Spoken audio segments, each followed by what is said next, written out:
Hello, मी प्राध्यापिका मनीषा रत्नाकर रावराणे दहिसर रावळपडाला राहते. Sachin hair studio पहिली ओळख कशी झाली? रस्त्यातून चाललेले एक तरुणी आणि खूप छान तिची हेअरस्टाईल मला वाटली, कापलेले केस. मी तिला विचारलं, कुठे गेली होतीस तू? तर ती म्हणाली, सचिन हेअर स्टुडिओ. मग म्हटलं आपण सुद्धा नक्की एक दिवस जायला हवं. आणि तो मुहूर्त आला 2 वर्षांपूर्वी. आले मी आणि केसांचं मला असं वाटलं एकदम कायापालटच केला, एकदम जादू, मेक ओव्हर.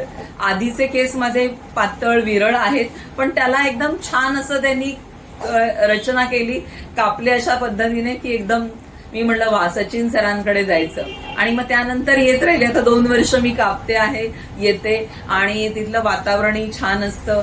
छान मस्त दिलखुलास सगळे बोलत असतात, अगदी असं घरगुती वातावरण आणि छान. त्यामुळे केसांसाठी तर मी अगदी हमखास इकडेच जाते. आणि मी 4 ओळी सुद्धा त्यांच्यासाठी लिहिलेल्या आहेत की इकडे येणं, सचिन सरांकडून केस कापून घेणं हा एक खास अनुभव असतो. इकडे यावं, केसांचं रूप आपलं पालटून जावं, खूप छान त्याला एक सुंदर लुक मिळावा असा नेहमी अनुभव असतो. आणि उन्हाळ्यामध्ये अजून एक आकर्षण म्हणजे इथे थंडाई.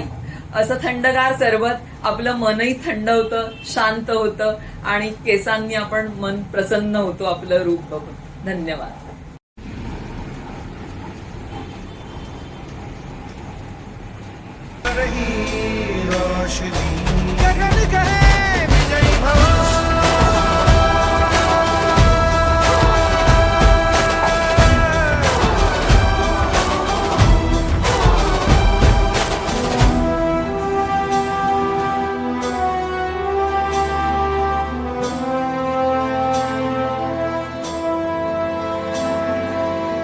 सांगे सांगे